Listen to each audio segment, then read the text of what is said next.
Our bodies are in constant contact with environmental factors. Epithelial barriers, like the skin or gut mucosa, represent the first line of defense. In the gut mucosa, specialized immune cells actively reinforce the barrier and induce tolerance against food or commensal bacteria.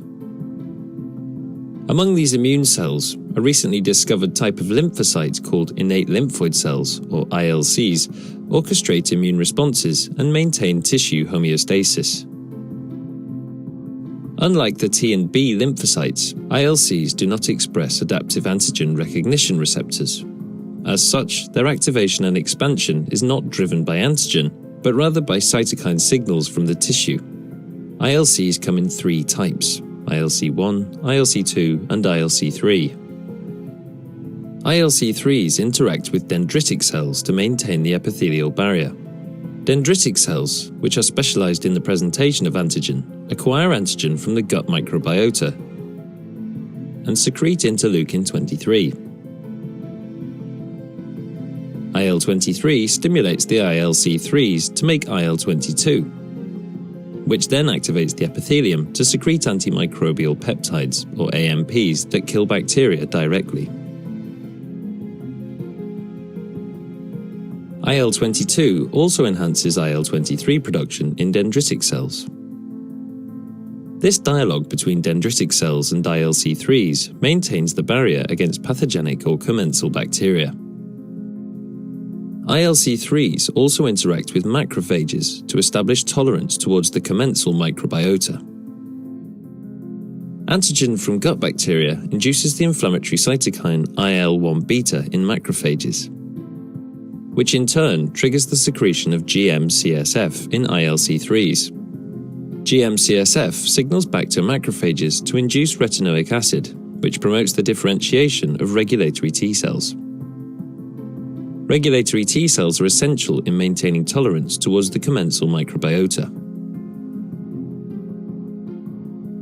ILC2s contribute to responses against helminths.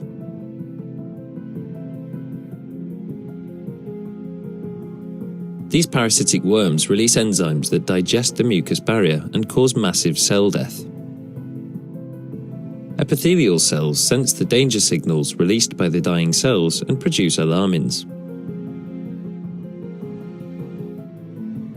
In response to the alarmin IL-25, ILC2s make mediators that induce mucus production from goblet cells, send activated dendritic cells to the lymph node where they can prime T-cell effectors, recruit eosinophils and mast cells, and induce muscle contraction.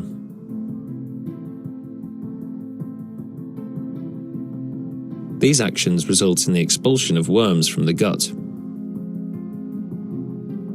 In response to IL-33, ILC2s also make amphiregulin,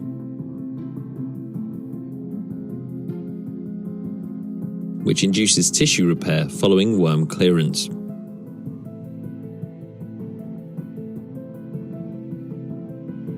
However, ILCs also contribute to tissue pathology.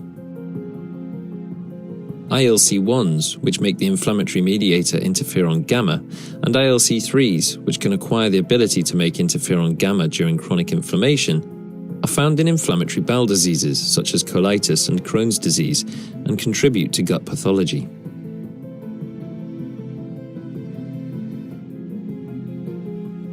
As such, ILCs participate in various aspects of immunity, from maintenance of the epithelial barrier and tolerance against commensals, to immune responses against parasites and pathology associated with chronic inflammation.